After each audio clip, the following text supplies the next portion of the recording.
Coucou tout le monde. Alors, je regarde, je ne sais pas si vous voyez bien. J'ai un nouvel outil. Ah, attendez, hop, il y a un petit peu de soleil. Voilà, comme ça c'est mieux.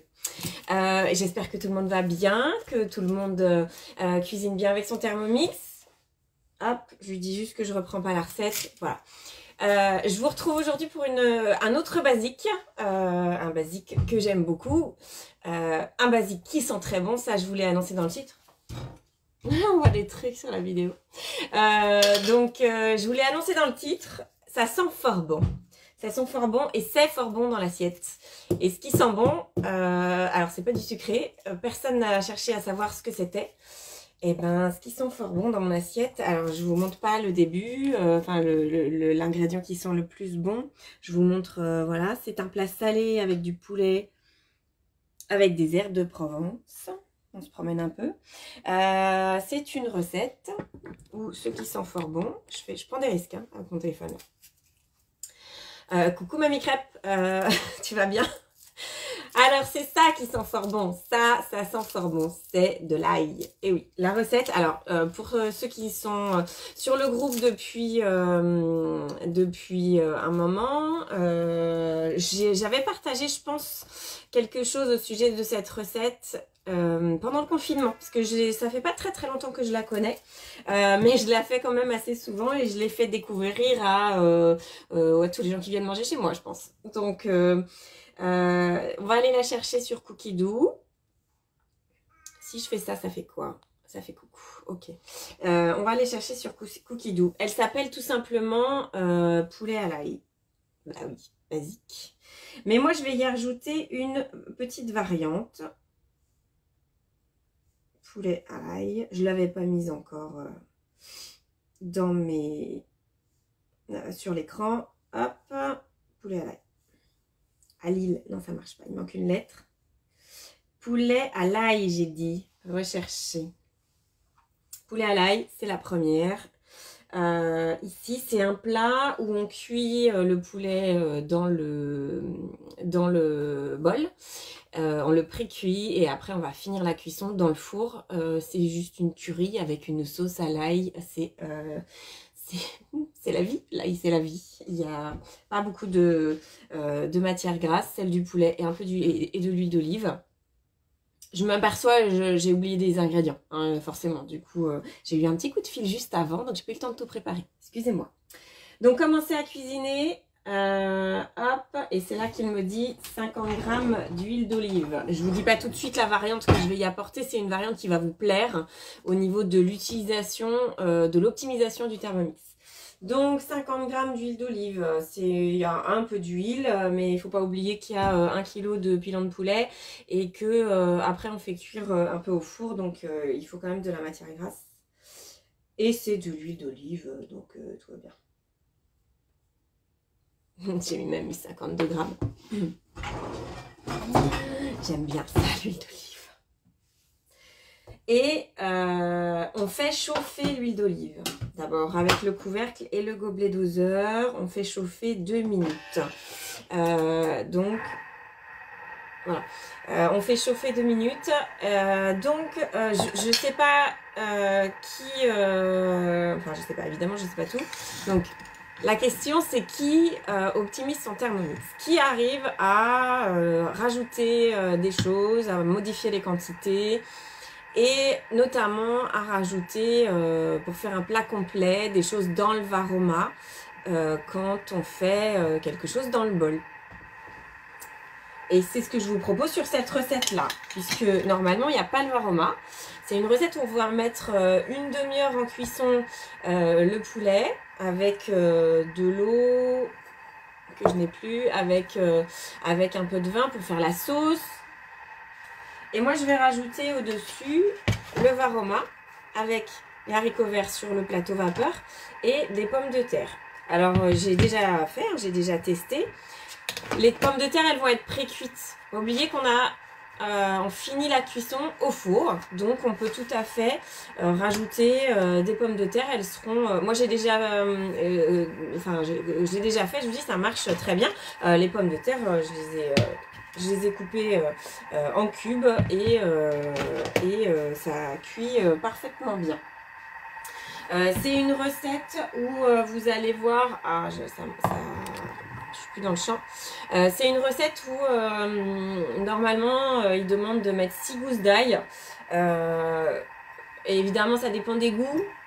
Moi j'en ai mis un petit peu plus. Ça dépend de la taille des gousses d'ail.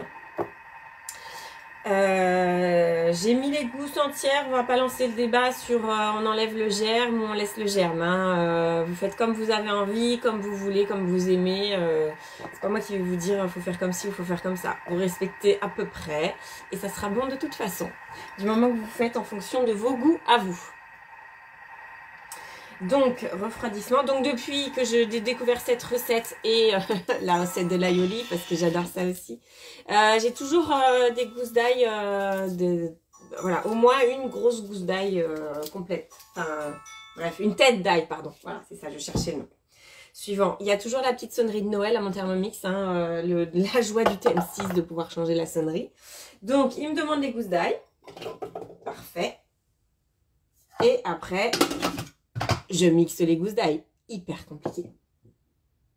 Vitesse 5 secondes, la formule magique. Hop.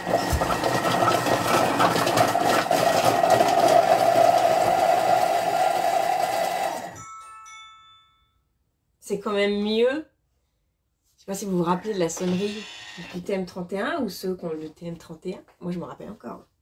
Et après, on racle. Ah oui, on racle, forcément. On n'en fout pas partout. Moi aussi, en règle générale, j'en fous partout, c'est mieux. Voilà. Bon, j'ai fait mon émincé d'ail. Ça sent déjà super bon. Alors l'ail, d'accord, je dis aïe aïe aïe, hein, ça sent bon. Bon. Après, voilà. Alors c'est bon pour la santé, là, il y a plein de choses, notamment pour la circulation. Je ne sais pas si vous le saviez, moi je le sais parce que grâce aux chevaux, vous savez, je ne sais pas si vous savez, ceux qui ne savent pas, j'ai une écurie, une pension pour chevaux, et hop, 3 minutes, température varoma, vitesse 1, et du coup, ouais, de l'ail en poudre, on en donne aux chevaux qui ont tendance à avoir les pattes qui gonflent, donc voilà, c'est bon pour la santé. Dans cette recette-là, ce que j'apprécie, c'est qu'il n'y a pas grand-chose, enfin il n'y a pas grand-chose, il y a de l'ail, je vous ai dit, des herbes de Provence, du poulet, les pilons de poulet. Je sais même plus s'il y a du sel et du poivre. Moi, je rajoute un petit truc que j'ai vu dans une variante, je sais plus où. Il me reste un morceau de cube de bouillon de légumes, donc je le rajoute.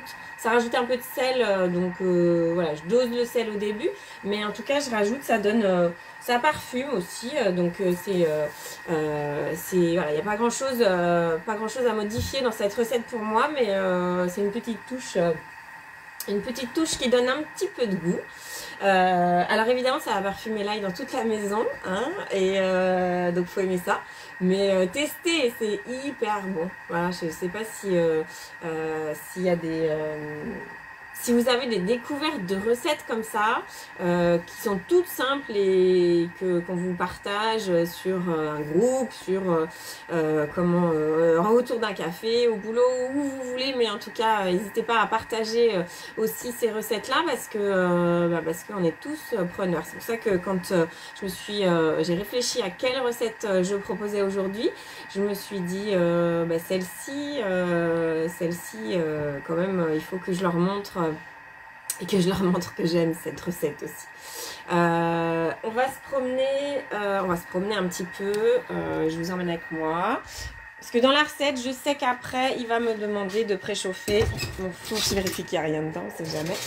De préchauffer mon four à 200 ou à 180, peu importe, je le mets à 200. Et je sais qu'il va me demander, j'ai pas sorti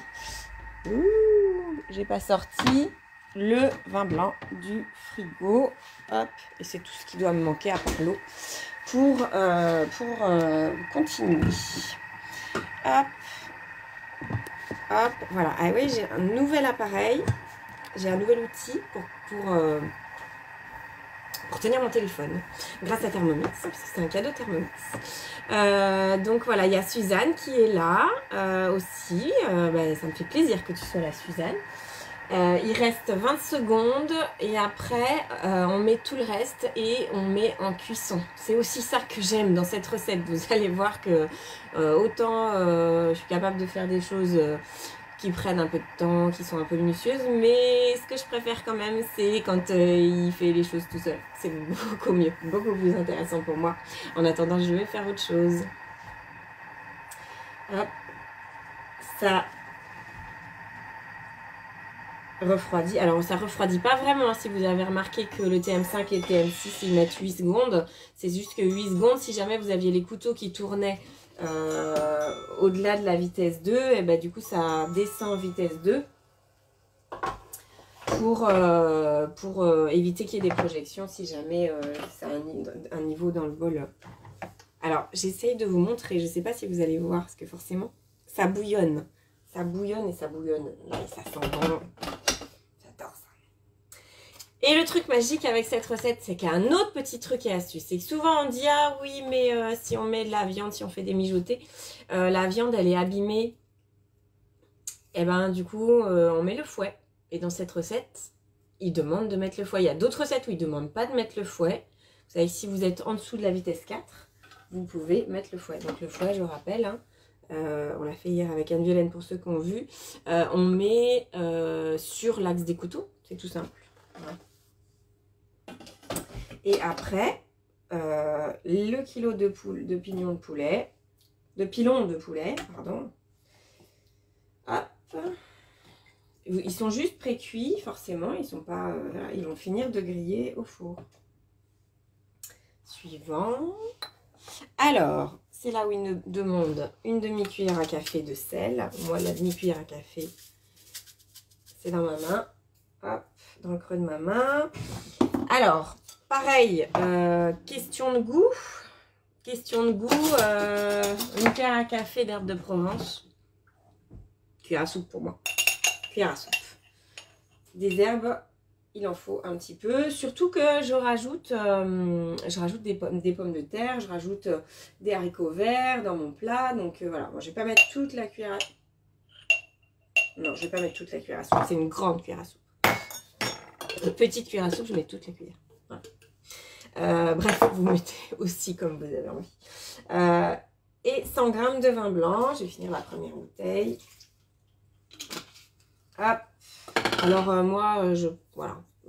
Après, il existe des petites briques. Vous prenez... ils ne précisent pas ce qu'il faut comme type de vin blanc. Donc, prenez quelque chose de local, de chez vous. Pareil, quelque chose de bon.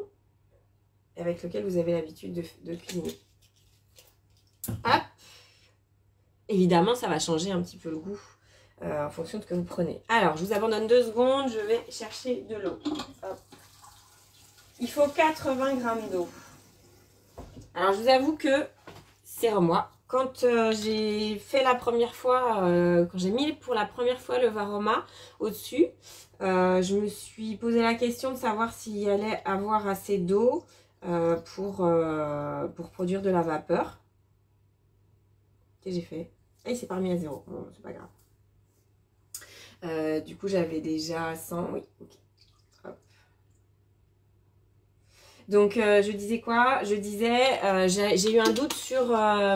est-ce que, notamment... Alors, les haricots verts, j'ai fait en premier. Forcément, c'est des congelés, donc des surgelés, pardon. Donc, voilà, c'est juste besoin d'être réchauffé. C'est pas très grave si ça cuit pas très longtemps. Par contre, les pommes de terre, forcément, si je mets que un quart d'heure au four, après, elles seront pas suffisamment cuites. Et du coup, j'ai testé... juste après la cuisson, et juste après la cuisson les pommes de terre étaient cuites. Avant de mettre au four, les pommes de terre étaient cuites, donc ça veut dire qu'il y a suffisamment d'eau. Je vais mettre ce qui reste, enfin pour ce qui reste, et je mets mon cube de bouillon. Là c'est mon demi cube, hein, c'était un reste, donc voilà. Et je hop, et là il me dit de mettre le couvercle et le gobelet. Forcément, moi je change un peu la recette. Et là, c'est 30 minutes 30 minutes température Varoma. Alors, la différence, c'est qu'on va perdre un peu d'eau. Mais très sincèrement, de toute façon, ça va jouer peut-être un peu sur la quantité de sauce. Mais moi, quand je l'ai testé plusieurs fois sans mettre le Varoma au-dessus, bah, il y avait aussi des différences de quantité de sauce en fonction tout simplement de la viande. La viande, elle perd un peu d'eau à la cuisson. C'est ça aussi qui fait la sauce. Un peu de graisse aussi sous la peau du poulet. Donc, comme c'est différent en fonction de la viande, et ben finalement, qu'il y ait le Varoma ou pas, pour moi, ça change pas grand-chose. Vous allez voir si vous la faites plusieurs fois. Il y a des fois où vous avez un peu plus de sauce et d'autres fois un peu moins. Ce qui est... je vais mettre en cuisson parce que sinon ça sera jamais cuit pour midi. Hop. Passer à l'étape suivante. Alors lui il dit de préchauffer le four 10-15 minutes avant la fin. C'est vrai que je me suis peut-être enflammée à le mettre un peu tôt. Pas grave, pas très grave. Et si je regarde le déroulé de la recette, détail de la recette, en fait, il me dit retirer après il faudra juste retirer le fouet, transvaser la préparation dans un plat à gratin et mettre 10 minutes au four. C'est là où je vous disais, les pommes de terre, il faut qu'elles soient quand même pas mal cuites parce que sinon 10 minutes au four, ça suffit pas. Moi, je vous mettrai une petite photo. On va pas attendre une demi-heure, hein. Je vous mettrai une petite photo. Dans mon plat à gratin, je mets les pommes de terre. Après, je mets les haricots, haricots ou le contraire. Je mélange les deux, peu importe. Et c'est surtout que sur le dessus, je vais mettre les pilons de poulet parce que moi, j'aime bien quand c'est un peu grillé. Donc, ils sont pas complètement dans la sauce. À la fois, ça va rester moelleux, mais ça va être un peu grillé sur le dessus. Donc voilà, je vous en dis pas plus. J'espère que cette recette va vous plaire, que ma petite variante de rajouter pour en faire un plat complet sans avoir à faire le légume à côté. Là, c'est un plat complet, c'est relativement équilibré, hein. Il y a le poulet, il y a un féculent, il y a des légumes verts. Il y a une petite sauce qui va bien. Après, je vais pas vous le cacher. Ah zut, j'ai pas mon comment. Zut, le petit truc que je voulais vous montrer après, c'est juste que il faut pas oublier le pain.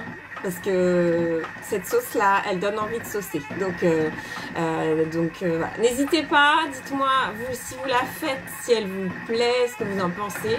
La semaine prochaine, on va reparler multi-cuisson, au moins avec Anne-Violaine en tout cas.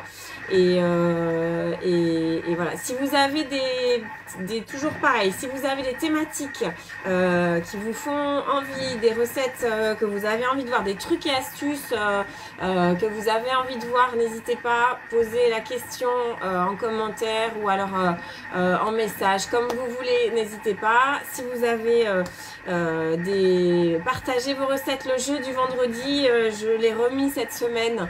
Ça m'a fait bien plaisir de voir qui faisait quoi, les personnes qui ont participé la semaine dernière, et ça peut être tout au long du week-end, hein. C'est pas forcément qu'aujourd'hui, même si vous n'avez pas prévu et que vous faites un truc de ouf ce week-end ou juste un petit truc, mais comme je vous dis, une petite recette sympa qui prend pas de temps et qui est très très bonne pour vous, et ben il n'y a pas de raison qu'elle soit pas très très bonne pour quelqu'un d'autre. Donc allez-y, partagez, et vous avez, je sais pas si vous avez possibilité de voir combien on est sur le groupe. On a dépassé les 130 personnes sur le groupe. Donc c'est top, je suis ravie parce que ceux qui étaient là, c'est pas si longtemps que ça, il y avait quand même moins de monde. Donc je remercie les personnes qui ont invité, et j'ai invité du monde, invité des personnes que vous connaissez qui seraient intéressées d'avoir nos petites idées de groupe. Voilà, et je vous fais des bisous virtuels et je vous dis à la semaine prochaine. Bon week-end et bonne cuisine.